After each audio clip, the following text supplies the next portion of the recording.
asalaamaaleykum mbokki xarit yi seetaan suñu émission débat en ligne ci actuthies.com tey ñuy dalal kenn ci woy politique wu Thiès dëkk fii ci Thiès Nord di Bassirou Sall bokk tamit ci pàcc yi nga xamante rek mën nañ ñi ci Benno Bokk Yaakaar lañ bokk. alors dañuy bàyyi Bassirou Sall mu nuyoo ak mbokki xarit yi seetaan ci actuthies.com Bass asalaamaaleykum. waaleykum salaam Omar maa ngi lay nuyu di kontaan vraiment si ñëw bi nga ñëw di profité si occasion bi di wax ni sa liggéey rafet na. parce que mu ngi am avancement quoi. te nit ku nekk loolu lay ñaan. waaw tey aujourd'hui on peut dire que tu fais partie des rares jeunes des rares personnes qui ont su marquer leur temps surtout au niveau de la presse. waaw avec actuthies.com vraiment kontaan naa trop si dalal bi ngeen daal di profité di nuyu samay mbokk di sant samay waajur di wax ni vraiment man maa ngi tudd Bassirou Sall di responsable jeune fii si zone nord di woon mandataire si élection yi ñu génn élection présidentielle yi centre bi ñuy wax Gabriel Ndione c'est le deuxième plus grand centre de la zone nord maa doon mandataire bi nekk di aussi coordonnateur CAP convergence alternative participative donc di aussi nekk en collaboration avec ASP bu Mamadou Ngingue waaw donc je pense que mën naa yem foofu pour le moment si présentation yi. alors très bien am na solo lool cap dinañ ci ñëw xam naa mais tey Bass ginnaaw bi ngeen demee élection présidentielle en tant que mandataire tey ci centre Gabriel Ndione bi nga xam ne moo polarisé les quartiers de Thiali ak une partie de Diakhao ak li mel alors tey ginnaaw gouvernement bi nga xamante ne Macky Sall tànn na ko yéen ñi nga xam ne àndoon ngeen falaat ko ci rek deuxième mandat bi naka ngeen ko jàngatee. waaw alhamdulilah rabbil alamin Omar dañuy sant yàlla di wax ni vraiment ndam lu rafet la parce que les Sénégalais ont renouvelé leur confiance au président de la République monsieur Macky Sall avec 58,26%. te loolu Thiès participe ni si waaw bu baax a baax quoi c'est vrai que ni nag bon am na ñuy wax ni on a perdu la commune on a perdu le département mais man xoolee ma ko foofu parce que président de la République lañ doon fal Macky Sall moo gagné point te ñun participe nañ moom lañ faraloon moom moo gagné donc ñun on peut faire que crier victoire waaw parce que nit ñi dañuy fàtte lu bëri les élections présidentielles ñu ngi koy nattee au niveau de la région de Thiès. te bi ñu ko nattee vraiment Thiès joué na si participation am na si participation bu rëy au niveau départemental on a 100 et quelques mille voix donc loolu lu am solo la vraiment je pense que encore une fois ñuy féliciter le président de la République di féliciter sénégalais yi seen maturité parce que continuité rek moo mënoon am pour Sénégal xam parce que raay yi ma ko tegoon raay yu am solo la il fallait que continuité am quoi donc je pense que loolu lu baax la quoi sénégalais yi daal xam na lu baax quoi. mais est-ce que jàpp nga ni ak slogan bu bees bi nga xamante ne xam naa ni léegi mu commencé booy ci nopp askan wi muy fast track mu mel ni Macky dafa yàkkamti atteindre objectif am laata sax 2035. non du yàkkamti c'est-à-dire su gaa yi gisee processus yu déclaration yi Macky Sall def juste après les élections dinañ xam ni kii dafa jàngat si non seulement ñu ko votel muy 58,26% yi mais aussi si ñi nga xamante ni. jot ñoo ànd si vision jàngat na ci te Sénégal fii mu teg jële Sénégal ak fi mu ko bëgg a yóbbu il faut des techniciens soo xoolee li mu def jëlee koo xamante ni moo nekkoon formation professionnelle muy Talla la ministre de la formation professionnelle Mamadou Talla indi ko comme ministère de l'éducation nationale parce que formation professionnelle tu es un technicien xam nga ni muy bëgg pour mu jaar donc dootul doon ay théorie kese mais pratique bi leen gën a soxla mu indi ko foofu jël koo xamante ni c'est un technicien yóbbu ko au niveau de l'enseignement supérieur muy ki nga xamante ni notre frère Cheikh Omar Anne donc moom aussi c'est un ingénieur la boo xamante ni liggéey la xam mu teg processus pour éliminer poste premier ministre ni léegi fast track lay def parce que dafa bëgg directement décision yi di dem directement si gars yi pour que administration sénégalaise lenteur yi mu doon am yépp ñu mën ko éliminer parce que donc xam na fi mu bëgg a yóbbu Sénégal et je pense que c'est une très bonne chose mais pas yi dañu xaar quoi pour le moment bon ba xam exactement lan mooy exposé de motif bi nga xamante ni paraît que dugg dem na au niveau de l'Assemblée amaguñu exposé de motif bi bàyyi ba xam ko pour xool exactement lan la si décidé. alors très bien ku mel ni Ousmane Tanor Dieng coow li bëri woon na lool ci turam ak institution bu mu jiite muy HCCT di Haut Conseil bi ñu jàpp ni Macky dafa bëgg a bàyyi li nga xam ne rek mooy ses alliés de Benno Bokk Yaakaar ci ginnaaw pour mën a caser waa APR. loolu yaakaaruma ko Macky Sall c'est quelqu'un qui est très fidèle en compagnonnage. Il est très fidèle parce que bi mu en 2012 bi mu gagné ñëpp xam na ni ñooñu si deuxième tour yi lañ ñëw mais ñu gagné bi ñu ko ñëwee soutenir ko si deuxième tour yi dafa ànd ak ñoom leen gagné nañ ensemble on va gouverner ensemble woo ñëpp ba si Idriss Seck bi woo noo moo dem ba si ginnaaw mu dellu ginnaaw ba si kanam mu dellu ginnaaw donc ñi nga xamante ni décidé woon nañ ànd ak ñoom ku si mel ni Ousmane Tanor Dieng ku si mel ni Aminata Tall et cetera ñooñu dafa ànd ak ñoom ku si mel ni Moustapha Niasse ànd ak ñoom ñu liggéey ànd ak ñoom aussi ñu demaat ak ñoom élection présidentielle ñu gañewaat Macky Sall dafay àndaat ak ñoom pour defar Sénégal parce que loolu rek ko tax a jóg donc je ne pense pas que ni daf leen éliminer pour positionner ay waa APR noonu loolu.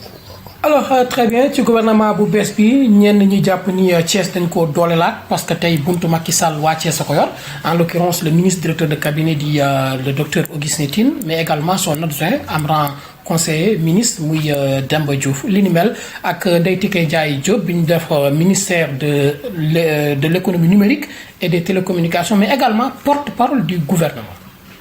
waaw di ko rafetlu trop. mais Omar da nga may tuuti ma wax si ki nga xamante ni mooy Augustin Tine le directeur de cabinet du président de la République Omar nit ku baax a noonu nit ku vraiment nit ku am ay vertu parce que moi j'ai eu l'occasion toog ak moom lu bëri ñu échanger bi ma créé Horizon 2019 parce que dañoo génnoon si ay élections législatives léthargie am ay jeunes jóg ku nekk parti bi ku ne di wax ñu du teg li nga xamante ni mooy Horizon 2019 pour jéem a rétablir ordre rétablir ay vérité et cetera am yu ñu fi wax taxul ñu rencontré ko mais des mois après lañ toog ak moom mais bi ñu toogee ak moom jàng naa si loo xamante ni si moom si politique c'est rare nga gis ko si am politique muy Augustin Tine dal na tey na te vraiment du conseiller nit lu bon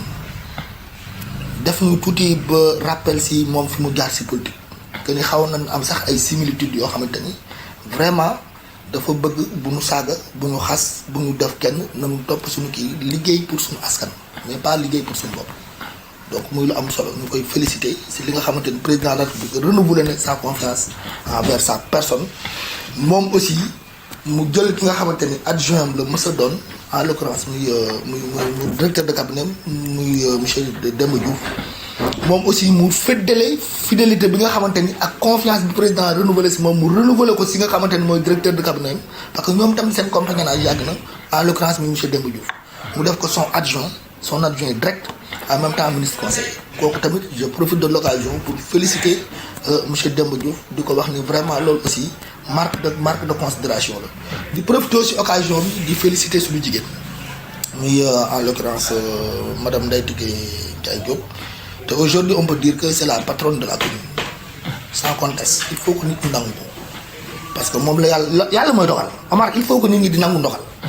parce que Ndeye Tické c'est vrai que ni entrée en politique fii lañ fekk ñun ñëpp. en mars 2016 suñu. 2016 waaw donc si la dugg si la def entrée politique invité woon ñun ñëpp ñenn ñi dem mais mu def politique vraiment bu seen quoi. politique bu seen jàpp ñàmburam donc président bi nga xamante ni jañe na élection yi moom dañ ñu woon ñu bëri dañ doon xaar ñu sanctionné Thiès parce que dañ ñu fi gagné. mais montré na beneen visage que ni loolu tax ko jóg. ensuite dafa ni je vais faire la promotion des jeunes et des femmes. tey mën na ni Thiès bokk na si ñi mu gën a cëral si jigéen ñi. muy lan muy jël lu mel ni télécommunication numérique. jël économie numérique. et des télécommunications jox ko ki nga xamante ni. mooy madame Ndeye Tické. yamul foofu mu dem premier conseil des ministres mu def ko porte-parole. non loolu vraiment dañ koy saluer encore une fois di ko rafetlu di ñaan suñu mbokk jigéen ñi ñu def synergie autour de lui waxuma jigéen ñi tout le monde sax autour d'elle vraiment mu xam ni c'est l'occasion aujourd'hui pour que Thiès la mu pertoon ñu jéem ko rattraper parce que élection yi sax daf si am solo trop parce que pour gagner des élections locales élections yi mu jëm il faut une très forte organisation communale je dis bien communale su ñu bëggee gagner commune bi parce que ñëpp xam na ni en 2009 la ñu subdiviser la région de Thiès en 3 communes. En l'occurrence commune nord commune est ak commune ouest. donc commune yooyu noonu ak commune ville bi. donc soo bëggee participer parce que Ndeye Tické elle est de l'ouest. mais du rassembler ses forces. yamale ko ouest. man su ma ko doon conseil dama naan ko bu mu ko yamale foofu. na ko élargir. jël ay matukaayam au niveau de la commune. wët une assise. c' est vrai que nag am na ñu doon àndal démb ak bërki démb mais quand même liggéey bi nga xamante ni Thierno Alassane defoon na ko fi en 2014. ba nga xamante ni li ko desoon mu sotti bëriwul ñëpp xam nañ li ko terewoon sotti kuréel yi amoon entre kuréel de positionnement yeeg et cetera surtout au niveau du nord ñoom suñu àndoon ñooy jël commune malheureusement ñu xaar ko ñaar finalement ñu perte ko donc jàngat yooyu la si Ndeye Tické war a am très rapidement war na asseoir ses bases jéem a xool au niveau des communes nord ouest ak est nan la fay tegee ay ñoo xamante ni dañ mën a indi benn synergie mu nekk sous forme municipale pour que mu mën a gagner. di profité aussi occasion bi aussi di féliciter notre frère Mor Ndiaye Mbaye il paraît que moom la Ndeye Tické def directeur de cabinet. dama koy rafetlu. vraiment amaguma peut-être certitude bi parce que dama ko dégg nii rek mais su fekkee lu am la dinañ ko rafetlu trop. parce que dina fekk si li nga xamante ni moom lañ xalaatoon ak li nga xamante ni moom laa wax donc président dafay cëral Thiès di ñaan def na promotion femme. renouveler na ay confiance mais lenn rek laa gisagul. mooy la promotion de la jeunesse. Omar kooku lu ma ñor la. parce que y a des jeunes très compétents yu fi nekk. tey mënoo wax politique yi Thiès génn si jeunes yi mën naa ni sax jeunes yi mooy politique. si gàttal. demal commune bu nekk je défie quiconque soo ñëwee commune nord génneel jeunes yi commune yi politique commune nord an moo fi des. takkal jeunes yi benn say rek nga ne jeunes yi politique fii yëpp ngeen jël takk benn teg leen ne leen dootul am animation au nord maa la xamal lii. demal ouest demal est kon jot na tey ñi nga xamante ni yàlla dogal na ñu jege le président de la république nan ko wax ne ko Thiès am na ay ndaw yu fa takku ay ndaw yu xarañ ay ndaw yu la bëgg jàppale la sonn na si parti bi te jusqu'à présent promotion boobu ñu leen wax gisaguñ ko. donc côté boobu rek lañ koy ñaan bu renforcer leen tuuti surtout que si élection yi du jëm dina si am solo. dina si am solo alors très bien mais dafa mel ni tamit am na ay woy politique yoo xam ne yëngu woon nañ ci présidentielle yi fii ci biir Thiès ñoom it tey lan ngay digal président Macky Sall ci seen taxawaay. non président Macky Sall comme ni mu ko waxee mooy li ma la wax processus bi mu def il a fait appel au dialogue. ku ñëw baax na ku ñëwul yaa xam. Sénégal la ko ñor.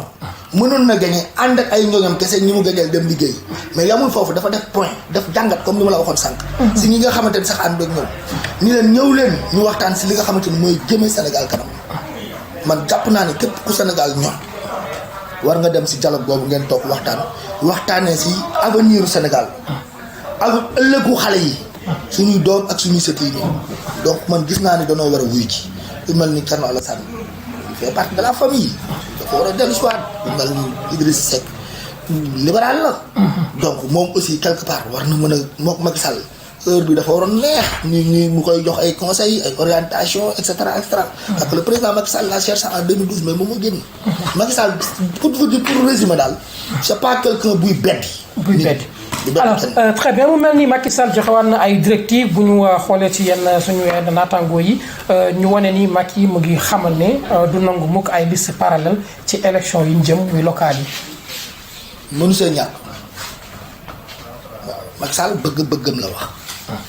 c'est le président de la République moom aussi moo nekk président parti bi. mooy diriger la coalition Benno Bokk Yaakaar waaye du lépp lu ñu wax côté boobu rek. donc il faut ñu am jàngat suñu jàngatee tuuti ci élection 2014 yi suñu ñëwaatee war ñu téléguider quelqu'un boo xamante ni day ñëw rek ñu ànd leen ak kii def leen ko tête de liste ñun ñu nekk ci base bi ñu xam ne kii suñ ko defee doon arrangé non dinañ taxaw ni président ñun day yow yaay suñu kilifa te nangul nan la ko waaye day suñu xalaat kii nga nu fi indil kat yaakaar nañ c'est pas la bonne personne donc je ne pense pas que erreur boobu Macky Sall dina ko day téléguidé ay nit affaire yooyu jàppal bàyyi non je ne pense pas surtout que sax élection yu jëm Omar pour te dire élection yu jëm c'est pas des élections de parti gox-goxaat la gox-goxaat la bu parti nit ñi léegi yow nañ yow goo xamante ni ay jox benn parti mu gagné après technique ko maanaam bu ñu def analyse bi tey élection présidentielle amoon na pàcc parce que ay parti la ay doomu réew mi ñëpp bëggoon jiite ku mel ni Idrissa Seck waa Thiès dañ ko jox bopp parce que jot na ñu jox ko bopp. bon tey ñu gis ni Sénégal Macky Sall ca Fatick ak feneen ak feneen mais législative yi gis nañu dañu jël maanaam li nga xamante rek moom mooy ndaw askan bi ñu jox leen foofu nga xamante ne toujours moom mooy assemblée nationale. alors gox-goxaat yi moom nekk beneen particularité ci biir Thiès mu mel ni day wékku ci réalisation. wala boog mu wékku ci programme wala it mu wékku ci bilan wala it mu wékku ci li nga xamante ne moom mooy seen taxawaay ci askan wi donc muy gox-goxaat kon yow danger boobu ci nga bëgg a attirer attention autorité. voilà moom laay attirer seen attention. parce que man li may gën a wax ci côté boobu sax au nord le nord y a des particularités. rëyul rëy goo xamante nañ suñu biir. te noonoo wuñ fi noonoo goo xamante ni xamuñu lu ñu war a jëmee kanam. aussi bien du camp de l'opposition que du camp de la mouvance présidentielle xamante nan te suñu localité mënu ñor Omar képp kuy politique ak camp boobu mënti bokk yow war nga xam ni élection yi ni danoo war a fexe teg localité bi ci ay loxo yu góor loxo yoo xamante ni dina am avenir il faut des alliances yoo xamante ni ay nit ñi mën a ànd ci dëgg ànd ci ngor ànd ci fulla ak fayda pour teg suñu côté bi ci ay développement Omar côté bi dañoo soxla man li ma boo dugal ci politique loolu bokk na ci ñu rehausser le niveau de vie de ces localités. loolu il faut ñu def ko vraiment. dinaa la nettali benn histoire boo xamante ni dafa ma dal bu yàgg. histoire bi ma dal bu yàgg dama mës di jógee sama kër di dem entraînement xam nga marché bi soriwul ma. ba demee entraînement may daw ba si xam nga fajar gi soo yow fajar gi di entraîné gi mais ay jigéen rek laay gis ñu génnee côté bu nii côté caali côté jaxaaw côté njëkk bi ñëw mën na faal vraiment ay jàmbaar la ma tese fekk benn femme mi ngi boot doom bi di la ko jooyal jooy yu métti yoo xamante ni ma romb ko mais sama ngor mayu ma dellu si après bi boo ko intercepté ma ne ko soxna si naa ma ne ko mais xale bi mi ngi jooy rek affaire yooyu quoi ma gis ko mu yor boolu naana mu ne ma damay dem jaay ma ne ko bool bi nga yor ñaata la su ma la ko fayoon tey est-ce que di nga dellu pour liggéeyante affaire xale bi mu ne ma waaw ma ne ko ñaata la mu ne ma 27 takk 27 takk yi ma ne ko takk ñaata mu ne ma takk 100 francs yu dégg 700 mais que 5000 francs jox ko mais bi ma ko joxee 5000 francs yi elle n'en revenait pas moom laa desewoon sax sama poche parce que su may entraîné des fois moom la jaar boulangerie jënd pain et cetera pour ñëwaat. bi ma ko joxee 5000 francs yi mu récupéré la femme a pleuré mun ma lii damay dem directement hôpital parce que xale bi dafa feebar. tu te rends compte. femme yooyu noonu quand est-ce ñoom la ñu war a xeex pour jëlee ñoo ngi si souffrance. jël leen ci ndóol ak jafe-jafe tout le temps ña ngay ñafe di jaay di yor kër di affaire yooyu mais Omar il est temps que ñun ñi nga xamante ni ñoo fi ne ñu ñafe loolu dañ bàyyi di def politique boo xamante ni dañ lay jox localité jox la maire yi nga jël lépp dugal sa poche dagg ay terrain dagg ay suuf jëfandikoo ko yàgg ngay xam bàyyi suuf population bi en souffrance non vraiment loolu war nañu ko seetaan quoi vraiment. très bien alors dañuy ñëw bas ci campagne yi weesu gisoon nañu laat sax campagne yi Mamadou Gningue di président bu mouvement alliance pour un Sénégal prospère ñëwoon def alliance ak cap du mouvement bi nga xamante ne da nga ko jiite fii ci secteur bi nga xam ne moom nga dëkkee alors fan ngeen toll ak taxawaay bi lan lay doon. waaw damay nuyuwaale de passage le président Mamadou Gningue di ku baax un digne fils de Thiès bu am niveau. ku jàng macha allah vraiment waaw lépp loo xamante ni niveau d'étude la Mamadou Gningue yegg na fa waaw si kàttanu suñu borom. bi mu ñëwee man ak moom ñu toog ay nit boole ñu yàgg nañ ñu boole nag yàgg nañ tas si ay circonstances bu ñu demee ñu toog bureau wax yi ma wax dafa dal sama xel bi si njëkk bokk na si nii woowu ma la ñu waxtaan pour ma jël sa mouvement seeyal ko sama bos. dañuy ànd ndawle. yor nga mouvement yor naa mouvement mais il nous faut travailler en synergie donc jëluma sa mouvement pour seeyal ko sama bos ñu benn. ñaareel bu ñu ma un leader qui ne crée pas d'autres leaders est loin d'être un leader. il est tout sauf un leader mais c'est un dictateur. kaddu yooyu aussi doon kaddu yoo xamante ni beneen bi si topp mu ni ma su gis naa ni suñu àndee yow nga dëkk nord man ma dëkk est ñu boole suñu doole local yii di ñëw yi ñu doon xaar ni suñu boole suñu doole dinañ mën a am lu taxawaay bu dëgër. donc loolu mu bi ma ko waxee vraiment mu convaincre ma ma waxtaan seeg samay mbokk ak ma si waxtaan seeg waa CAP jeunes yi nekk foofu nag samay base jigéen ñi ñooñu vraiment ñu rafetlu ko bu ñu ko rafetlee ñu ànd ko gunge bu rafet ñu dem présidentiel mu sonn lool aussi dépensé si xaalis bu bëri présidentiel il a dépensé de vingtaine de millions à présidentiel moom di ñing et c'est pas la première fois mu koy def parce que moom président moo ko ñor toog naa président mu recevoir ko mu wax yu am solo si ñoom ñaar ñu waxtaan boobu si li nga xamante ni moo ko motivé parce que tu sais Omar moom di ñing en 2007 2008 président Abdoulaye Wade woo na ko dugal ko si politique mu bañ 2014 moom bi mu duggee si politique Macky Sall la jàppale. dem jàppale Macky Sall. donc àndul ak moom pour lenn mais daf ko ànd ak moom pour jàppale président am na ndam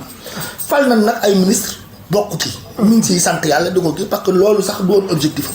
mi ngi góorgóorlu mi ngi yeggale li mu doon def. su dara ñëwee tamit kees waaye rek la koy doon.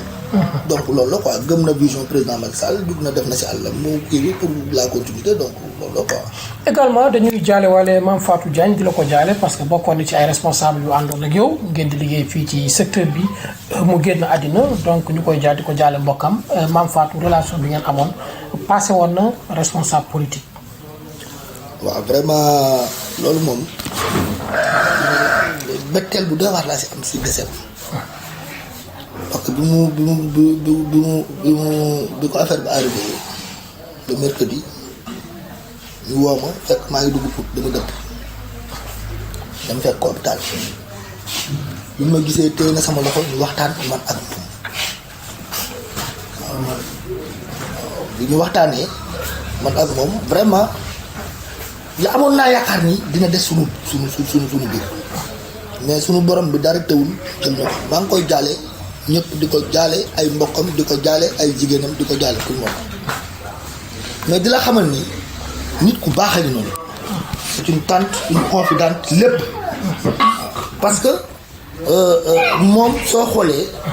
man maa ko jëlee réew mi dugal ko ci coalition Benno Bokk Yaakaar parce que te loolu mi ngi découlé sama ànd ak Mamadou Ngingue mi ngi découlé foofu bi ñu waree ànd man ak moom ñu waxtaan ma ne ko dinaa ñëw nga xool sama base dalal bi ma demee di waxtaan ak samay base damaa demaale si moom ma ne ko man lenn rek laa la ñaan ñëwal nga toog déglu su la convaincre ak ñun li ñuy wax nga ñëw ànd ak ñun te effectivement bi mu demee déglu ko convaincre na ko d'ailleurs moom sax moo ko tuddee la solution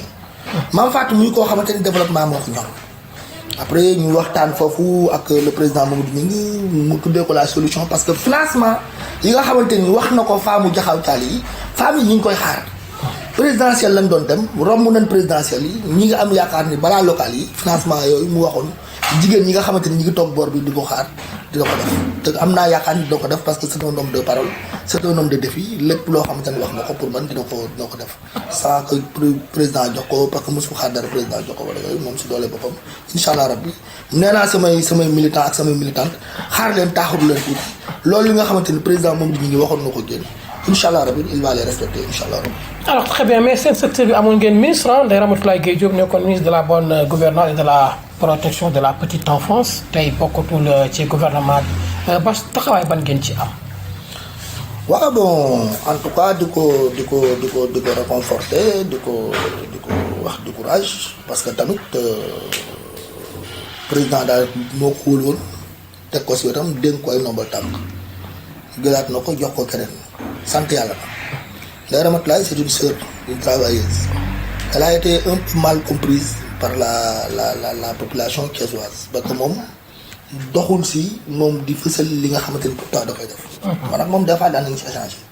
ma ne ko madame la ministre man su doon sama sago bépp acte wala bépp action boo def gouvernementale da nga ko war a fësal. parce que politique gouvernementale dañ koy wane. l'action politique doit toujours être. da nga ko war a wane. mais moom bon doxewul woon noonu daal. mais je vous assure que elle était sur le terrain. elle a bien battu campagne. am na yu bëri yu mu fi def ay réalisation tey si ñooñu nga xamante ni defaloon na fu nga génne woon di ko wax. dana xam ne def na fi lu bëri bëri léegi nag di ko wax ni xëy na liggéey yamul fii elle sera appelée ba d'autres sphères yoo xamante ni dafa jël suñu kaw. waaw loolu la quoi. alors très bien lan mooy doon kàddu yu mujj yi. waaw di sant di gërëm. di profité si occasion bi comme ni ma la ko expliqué sànq di wax si Nord il nous faut des responsables Nord dafa xaw a nëwle tuuti responsable.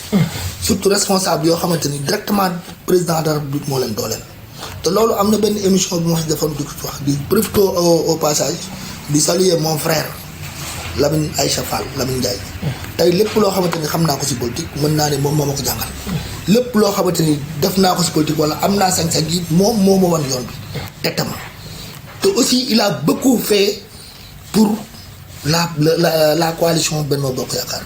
def na si alalam waxoon naa la fi bu yàgg ni jaay na otoom jaay ay këram jaay ay terrain def ko lépp te ba léegi tàyyiwul di ko def parce que gëm na président de la République donc jot na man vraiment su fekkee am na du ma exiger président kenn du ko exiger dara mais au nord suñuy renforcer ay nit maa ngi ñaan président de la République mu bokk si ñi nga xamante ni dañ koy renforcer kooku moom maa ngi koy ñaan président parce que bu ñu ànd ak ñoom ànd bi yàgg na te ànd bu dëggu la ànd bu sincère la waaw di nuyu profité si au passage di nuyu samay xarit samay am di jàmm di la gërëm aussi Omar di rafetlu encore une fois sa liggéey di wax ni di faire appel à la jeunesse nord tout court wala yam nanu dajaloowaat xam ni l'avenir nous appartient et l'avenir se prépare aujourd'hui ñun ñoo war a xeex pour que ëllëg ñuy topp suñu ginnaaw ak suñu rakk vraiment war ñu naw te jot na nag si local yi pour ñu wane suñu bopp te local yi c'est prenable bu ñu yaakaar ni li am présidentiel mooy amaat lenn rek moo ma si jaaxal léthargie bi amoon ba tax horizon 2019 judd commencé waat na am bu ñu jugee élection présidentielle ba léegi amul activité bu fi gars yi def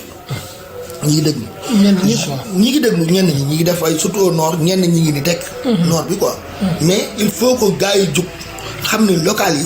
goxaat la porte à porte ba président Macky Sall waxoon si loolu lañ war a yegg donc di wax asalaamaaleykum wa rahmatulah di gërëm ñëpp. mbokk yaa xarit yi ñu doon déglu suñu émission débat en ligne ci actuthies.com ñu doon dalal kenn ci woy politique bu Thiès Nord di Bassirou Sall nekk tamit président bu mouvement CAP àndoon tamit ak Mamadou Gningue bu Alliance pour un Sénégal prospère ci présidentielle yi ñu weesu waaye it feddaliwaat na kóllëreem ci taxawaay bi nga xamante ne moom la askanu Thiès war a taxawee mais également joxe na ay directives ci président de la République Macky Sall mu koy ñaax rek Thiès mu gën koo dooleel gën koo gëstu rawatina yenn responsable yi nekk fii ci Thiès Nord ginnaaw rek bi nga xamante ne ñoom it def nañ seen kéem kattan ci élection yi ñu génn ndax seen alal fekkewu ko pour rek ñu mën a jox président Macky Sall ndam di leen jox di daje ci beneen numéro incha allah.